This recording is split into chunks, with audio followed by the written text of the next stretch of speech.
is Nigel WOLLAND, and I was born in Kettering, Northamptonshire on the 20th of June 1940.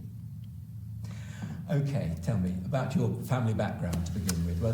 Were you related to anybody who worked in film or television? No, not at all. My dad was in the army, and we stayed up in Northamptonshire until after the war, actually, and then moved down to Surrey, which I've been there ever since. And I went to school, or I finished school in Weybridge, again in Surrey. And when I left school, I had a job in a radio. Well, they used to find you a job in those days, and I got a job in a radio shop in Weybridge. But I wasn't too happy there, and I got into the cinema by going to... I loved cinema in those days, and we used to go on Wednesday afternoon when the shop was closed. We closed on Wednesdays. And I saw a slide at the ABC, Regal, Walton-on-Thames, asking for a probationer projectionist. And I applied for the job, and I got the job. I mean, basically, all they asked me was, could I make a cup of tea? I believe you. I had to have a letter from my mum to say I could see X films. Basically, that was it. And I stayed there, worked my way up. Where? At the Regal Walton-on-Thames, right, where I applied for the job. Yeah. And I stayed there for 5 years. I was promoted to 4th projectionist, 3rd projectionist. And during that time, I used to help out across the road at the Odeon. Right. And did you know, you must have known, that Walton-on-Thames was the cradle of the British film industry? That's right. You must have known that the Ward studio down the road in Nettlefold. Well, Nettlefold was over the back of the Regal, and we used to watch them making the Robin Hood films. Yes. And of course, Shepperton was also nearby. Andy, yeah, sure. And because I think in those days, I mean, people that wanted a job in the studios actually got a job in the cinema to get their union card. And of course, a lot of people I knew sort of did actually leave the cinema and go and work at Shepperton and various other studios locally. So, you know, that was the reason they joined the union. But you didn't have that thought? No, I still joined the union. I was 16, and the chief actually at the Odeon was the union steward, and he used to sell the stamps. Anyway, I think he wanted to get shot at this, and he asked me if I was interested in taking it over, which I did. And that was the old South London branch of NATKE that was run by Joe Quick, who was the chief at the ABC in Kingston.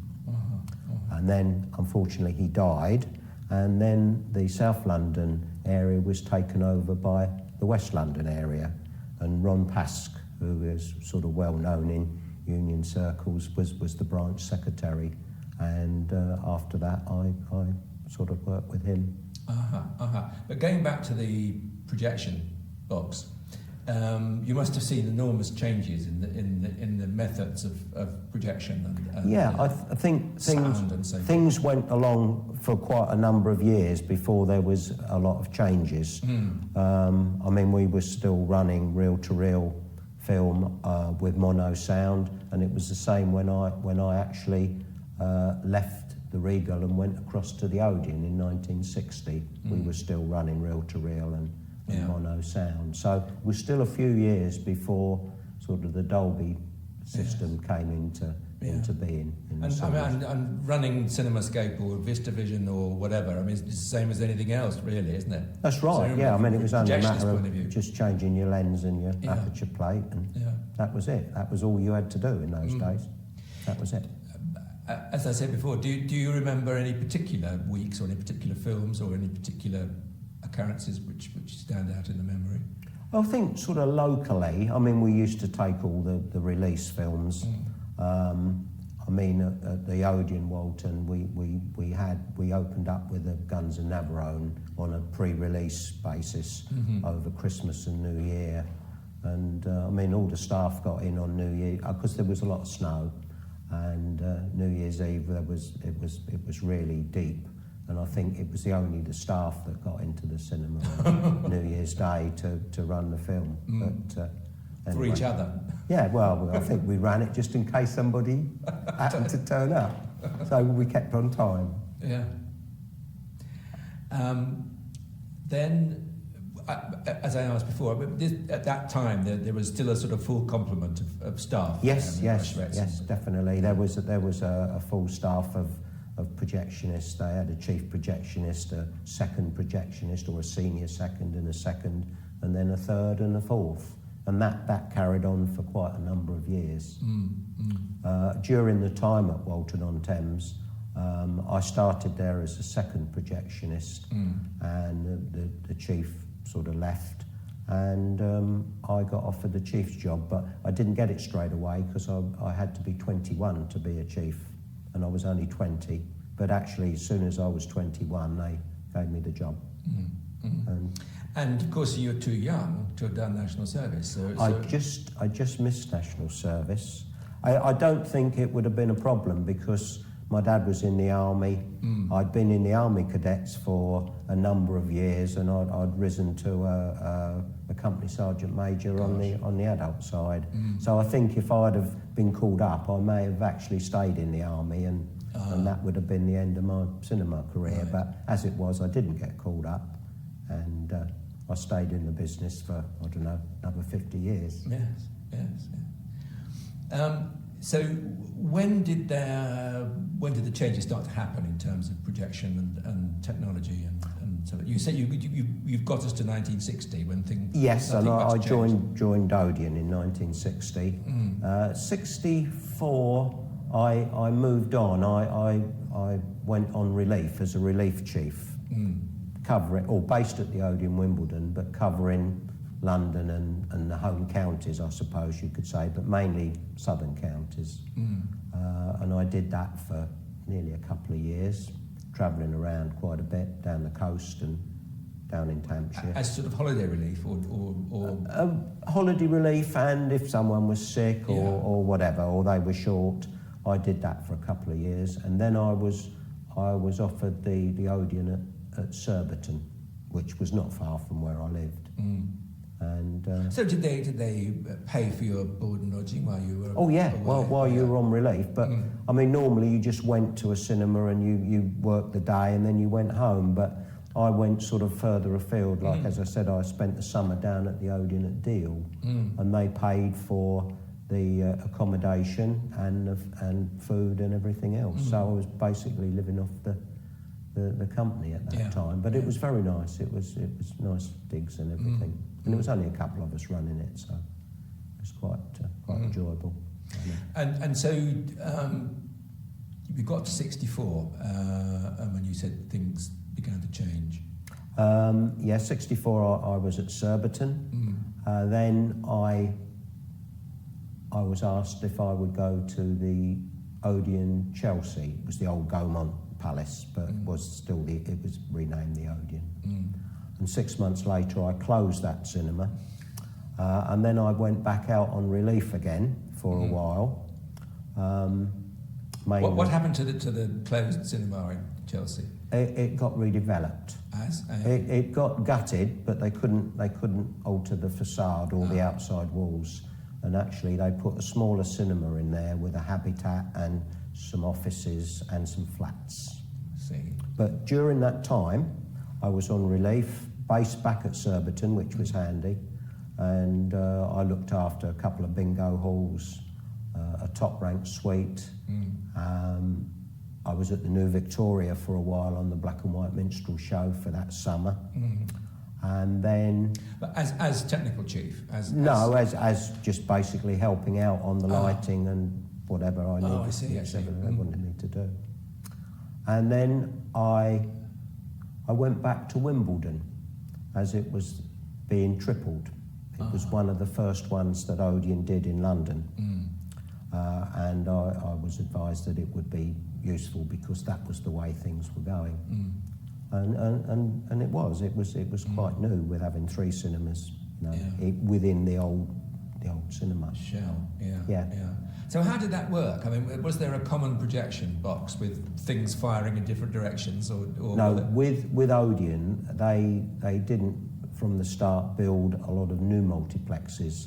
They actually divided up a lot of their older cinemas, and Wimbledon actually all they did was built a wall down at the front of the circle, and they put 2 little mini cinemas in the rear stalls. I see. So there were separate projectors? Yeah, there was 2 projection rooms downstairs and 1 upstairs, but that was when they started bringing in these platter systems, commonly known as cake stands, where you only needed 1 projector and all the film ran off a platter through the projector onto another platter.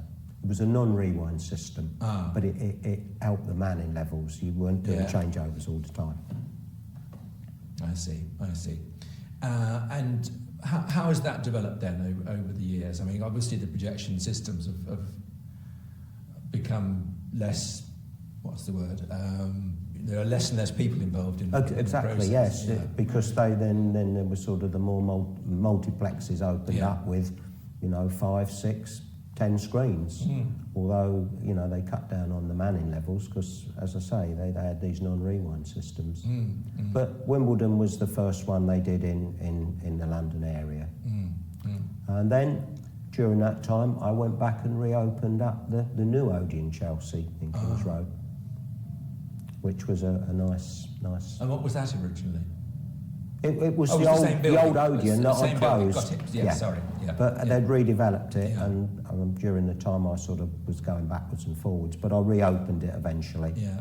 And how many seats did that have? That had 725, I think, still at the quite time. big. So, I mean, the old Odeon was 2,000 seats. It was 1,000 up, 1,000 down. And during that time, Chelsea was brought onto the West End area of London. So I got sort of invited up to the Christmas dues they had for the chief projectionists, and also I got invited up to the Odeon to help out on premieres. So that was new. Then I was offered I was moved to the Odeon at Kensington, which again at that time was being tripled. 3 screens at that time, two under the stalls area and 1 up in the old circle. Then they added another screen, so there was 4 there during the time I was there. And all through this time I was going back and forwards to the Odeon Leicester Square, helping out on live shows and premieres and whatever. And in 1983 I was offered the job. There was a few changes going on, and I was offered the job, and I went there in April 1983. And what was your official title? Chief engineer. It was a combination of the old chief projectionists and the house engineers, which they had in the West End. Yeah. So you're responsible for front of house. Would that be lighting and everything, I should think? Yeah, mechanical. Because again at that time the house engineer had retired, so we were responsible for basically the technical operation of the cinema. But I had a handyman who would sort of help out with lamp changing and things like that, and a bit of maintenance. But other than that, we sort of ran the technical side. And what is the situation now in a cinema like that in terms of projection? I mean, what is the system? It's changed dramatically in recent years with the digital installations. In 2000, we had the first digital projector that was installed. Right. And we ran, I think it was Toy Story 2, which was the first digital. So how does that come to you? I mean, I'm very ignorant of that area. What and many others. But what actually comes to you? This is Toy Story 2 or 3. In those days, we had a pile of discs that we loaded into the server that was like watching paint dry. It took all day, but gradually things changed, and today they come on a hard drive, which is loaded into the server, and they have a management system now which will actually control. If you're all digital, you can load all your programs in advance. So it's all programmed. But we've gone on a bit from that. And so it works off the clock, as it were. I mean, it can be. It can be automated. You don't necessarily have to be there, but it's always handy to keep an eye on things. Yes, I remember where I spent my life in television, and when the presentation area was always prone to disaster. You know, the people who link between the programs and put in the trailers and all the rest of it. And I think it was Granada, and they automated the commercials, and the most appalling things would happen. I mean, one night the computer closed down the air, the transmission at about 9 o'clock.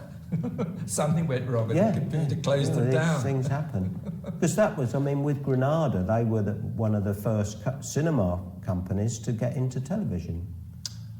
Yes. And of course, they used a lot of the technical people that were involved in their cinemas. Yes, of course. Yeah. So in the early days, put your hand up if you want a job. Right. So, what of the going into the sort of special events now in Leicester Square? Which of those do you remember particularly? Well, I was there nearly 25 years, and I'd overseen 2 or 3 refurbishments and 3 changes of equipment. But this was where things were changing with the Dolby stereo sound, and then there was DTS sound, which was actually run off a disc, which was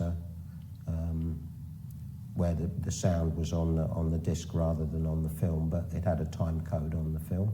And then Sony came up with their SDDS system again. But we had all the sound formats that we could run, that we were required to. And before a major film opens, does somebody come in and sit in the stalls and set the sound levels? Definitely, yes. Whatever? In those days... Is it ever the people connected with the production of the film? Producer, director, whatever? Because we were always heavily involved with the Bond films.